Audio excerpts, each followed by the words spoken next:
Hey everyone, welcome back to Miniature Painting 101, a series of videos where I teach you how to paint miniatures from start to finish and everything in between. This is part 20, True Metallic Metals Silver. Now I should probably start off by saying what are true metallic metals, and by that I mean as opposed to non-metallic metals, which are using grays or browns to imitate silvers and golds. I'll be showing those in future videos. Now, the most common mistake when people or new painters I see, when they're painting silver, is that they stop after the base coat. You naturally assume that because the base coat contains metallic pigments and it has a nice metallic appearance, you should just stop after that, but it leaves a really dull, boring appearance, maybe unless you're using alcohol-based metallics, but that is a pet peeve and annoyance of mine. So today I'm going to be showing how just the quick and easy basic method of using silver metallics. Now this is the basics. There are more complicated and more complex ways, but I'm just going to be showing the basics using a base coat, using Leadbelcher, and two highlights, one of Ironbreaker and one of Runefang Steel from Games Workshop. Not to mention I will be covering various shading and washing options as well. That is actually where the real fun lies in metallics. But first, let's begin with priming. Now, many new painters may not know this, but metallics tend to go on over dark colors much better and they turn out much nicer than light primers. So on the left is a medium tone gray. Now this is probably the darkest I would ever prime a miniature that it will be primarily metallic. And on the right is a black primer. Now these are both Stynylrez from Badger, and they're both awesome primers. But as I mentioned, the dark gray on the left is pretty much the darkest I would go. Metallics do not tend to go very nicely over white primed miniatures. So if you're ever painting an area primarily metallic and it's on a white prime miniature, I recommend actually base coating that area either a dark gray or a black ahead of time, because that will produce a much nicer effect. Again, these are things that you don't normally think about when you're painting miniatures, that the primer alone can really influence the end result, but that is the case with metallics. Next, let's go into the base coat. Once again, the base coat sets the foundation of the entire paint job, so you really want to do a nice job. Today we'll be using Leadbelcher from Games Workshop, the Citadel range. Also, with metallic paints, the pigments tend to be heavier, so they tend to settle along the bottom. The way to solve this is you give it a very good shake before using them. Shake it very well so that you get a nice uniform consistency inside the jar. You'll notice this in the lid. When you open up the lid, it'll look really nice and have a nice metallic appearance. See there? You can see the pigments really nicely. In the top, it has the nice metallic appearance. It's a well shaken up bottle. Otherwise, the pigments will have settled to the bottom and you'll notice that it's a very flat appearance in that lid. So I'm just going to take a little from the lid, put it in our makeshift palette, and just put a little bit in there because we won't be using a lot in this tutorial. Now, another thing about metallic paints is that you do not want to dilute them with water if you have the opportunity. Don't dilute them with water. If you want to thin them down a little bit, use a thinner or a medium, such as a glaze medium. Mediums and thinners are specifically designed to thin paints, and they have basically the molecules inside them that prevents the pigments from just settling at the bottom. If you dilute it with water, you'll notice that the pigments will tend to just sink to the bottom and you'll get a really uneven appearance with your painting. So I do not recommend diluting it with water. Today I'm just going to use a tiny bit of thinner and I'm going to get it to a nice consistency. And so we'll start off with my dark gray, and I'm going to apply the base coat to both the dark gray miniature and the black miniature in the same way. That way you can tell you can see the difference between a dark gray primed miniature and a black miniature. As you can see here, I'm just applying the thin coat very nicely over the miniature, and if I didn't like the first base coat, I can do it again. Just make sure that the first base coat is completely dry before proceeding to the second one, but that won't be the case in this particular instance. And I'm just nicely putting the paint over the miniature. I'm using a pretty large brush because I can cover the surface relatively easy, and I don't really have to worry about any other areas because it's a primarily metallic miniature, being Necron Warrior. As you can see, nice shiny metallic appearance. Now I'm not going to paint the gun. That's how you can easily tell the difference between the two in the end. If you're wondering, you just see the guns and you know which one's which, but you'll be able to notice the difference.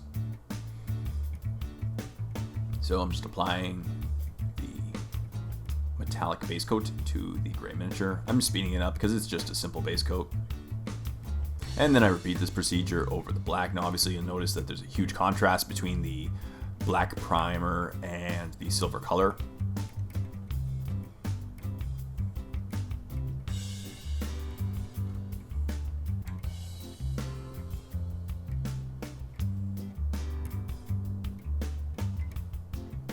And it's going on quite nicely. Once again, if I wanted to just create a smoother appearance, I can do a second base coat over certain areas, but make sure the first base coat is completely dry. Metallic paints are very bad for showing brush marks. That's why I want to thin it down slightly, and as well as they're really bad for showing cracks. So if you try to paint over a half dried out surface, it'll really show with metallic, since it's a very bright appearance. And just to mention, just a side note, if you're ever cleaning off your brushes using metallic paints, I recommend not only using a brush cleaner afterwards, but changing your water after doing the step. Because you'll notice that when you clean your brush nicely, there are metallic pigments floating on the surface of your water. And this will get into your brush after this if you're trying to use non-metallic paints, and it will just slightly mess up your paint job. So change your water after using your metallics.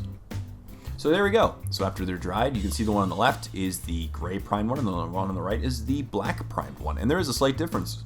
They're both nice and shiny, but the black one is actually a bit darker. You can notice the darkness between them. So now we get on to my favorite part about metallics are the washes and the shades. Now the best wash to go with silver metallics is a black wash, such as this Nuln Oil. But the best part about silver metallics is that they actually work really, really well with a variety of washes and shades. And especially if you want to use oil shades, for example, you can create a variety of colors. Check out the previous Miniature Painting 101 for oil shades. So as I said, if you really want just a normal appearance, use a Nuln Oil shade, because blacks just tend to get in the recesses and they work very, very well with silver metallics. But another option, if you want a dirtier appearance, ends up being lighter but dirtier, use Agrax Earthshade. A dark brown wash works also very well with metallics. Or if you want an in-between, like a slightly older, worn-out appearance, go with a 1-1 mix of Nuln Oil and Agrax Earthshade. Once again, feel free to dilute these with water, providing you don't have hard water. I will leave hard watermarks. But feel free to dilute them if you want to just create a very subtle shade or wash. So if you want to recommend a 1-1 mix of Nuln Oil and Agrax Earthshade, I'll use actually in my first one of the combinations, one and the other.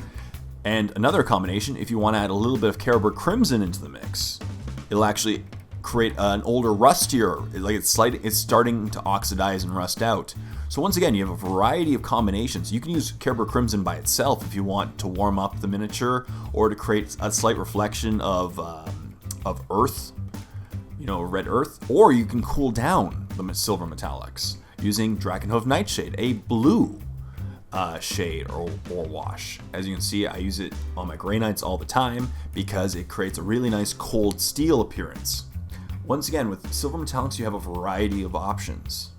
I've even seen some amazing painters use Athonian Camo Shade to create a rotting or the reflection of rotting appearance on metallics, or even Seraphim Sepia if you want that lighter sepia look.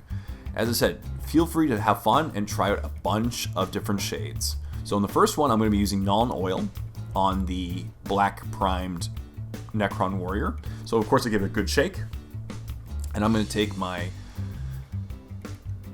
brush and just take it out of the lid.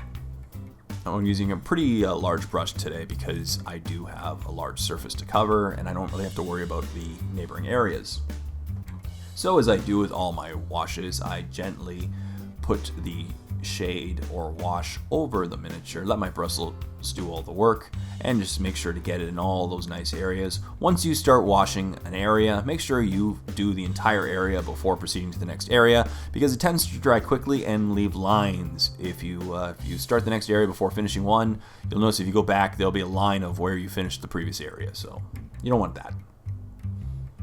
And I'm just going to cover this entire Necron Warrior with non-oil shade. This is a pretty easy step, so let's speed it up. Cover the whole area. And as I said, I can do as dark of a shade or a lighter shade as I want. I decided not to thin it down because I just want a really dark, huge contrast between the recesses and the raised areas. And you'll also notice that after your shades will dull the appearance. So you don't want to end there. You know, as I said, against new people, you don't want to end after the base coat. You don't want to end after the shade because that just leaves a really dull appearance. So now, for the second one, I'm going to do a 1-to-1 mix of non-oil and Agrax Earthshade. So I just put a little non-oil in my palette.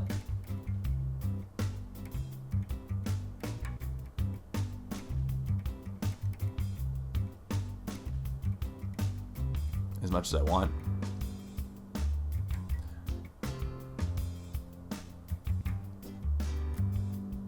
And then I'm going to add some Agrax Earthshade, making sure to shake both of them properly so that they're nice and even.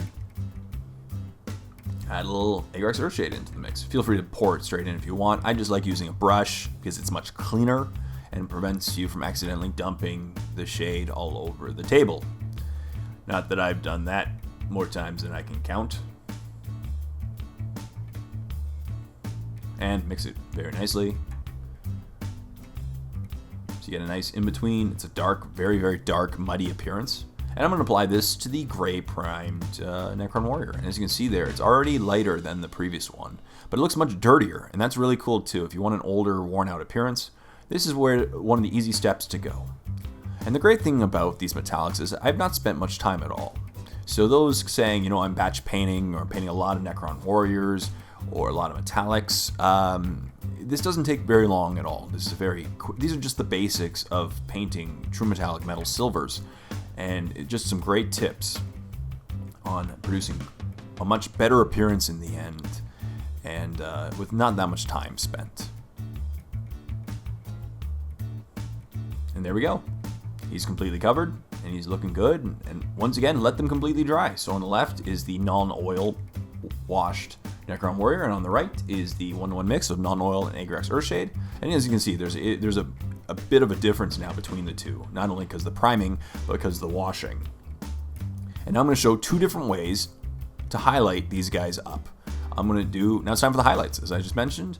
With metallics, the first and quickest way to highlight metallics is dry brushing.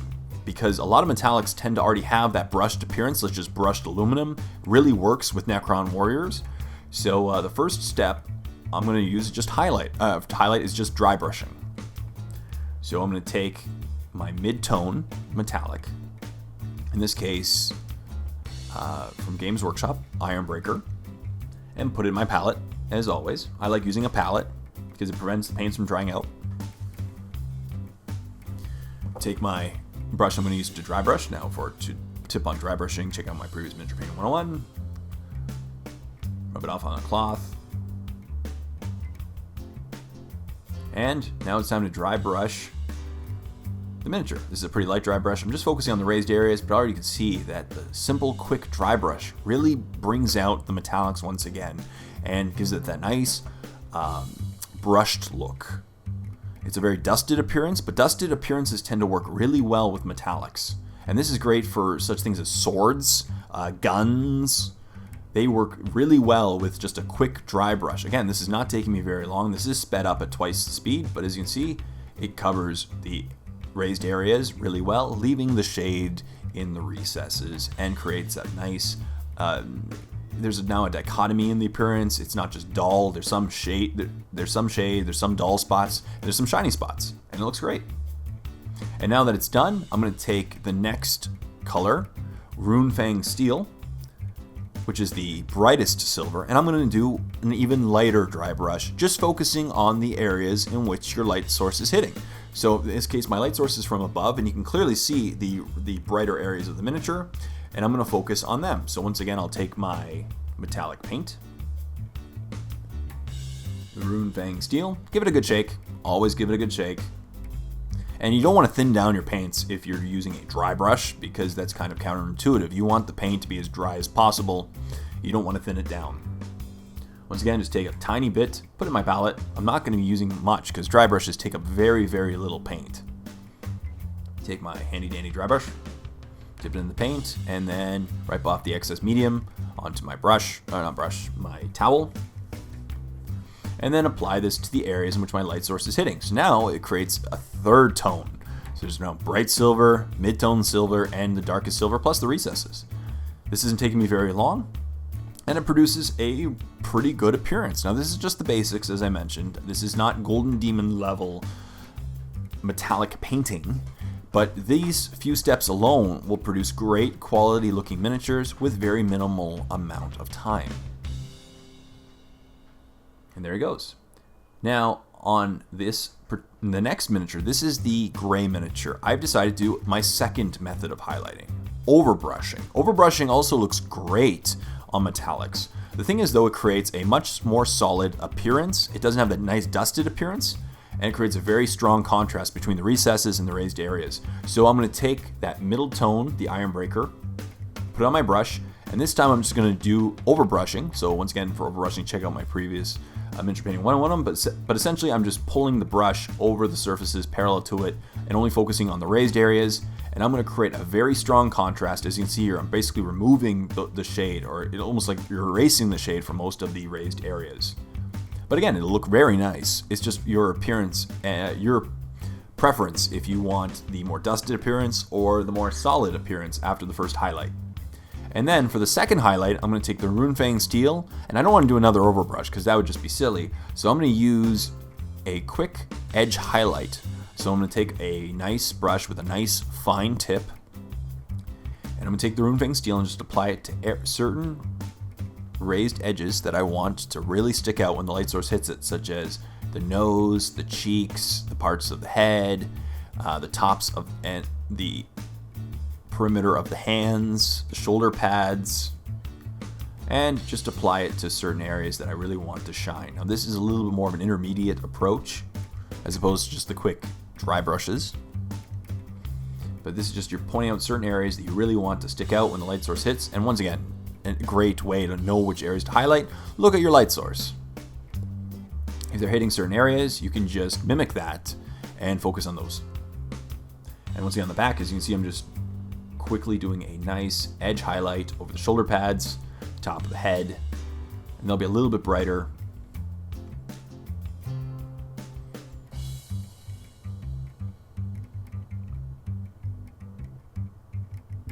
And it's turning out quite nicely. And here you go.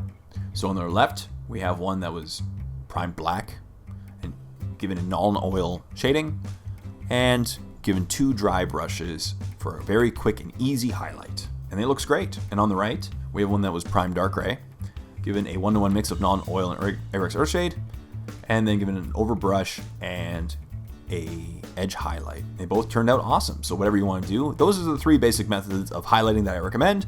And I hope you learned a bit today about just the basics of true metallic metal silvers. I will be covering more in the future, but this is the basics and some way to produce some great quality looking miniatures at a very, very low amount of time. Didn't take me very long at all, and it looked great. So thank you very much for watching this Miniature Painting 101. And stay tuned for part 21 upcoming next week. Mondays, you can see them coming every week. But if you really like them, check out The Warp. Check out my premium YouTube channel where not only will you get to see the next 12 weeks of Miniature Painting 101, you'll also get to see some start to finish painting tutorials, some more battle reports, and just some great wargaming content. So thank you so much for watching. Until next time, this is Jay saying, happy painting everyone.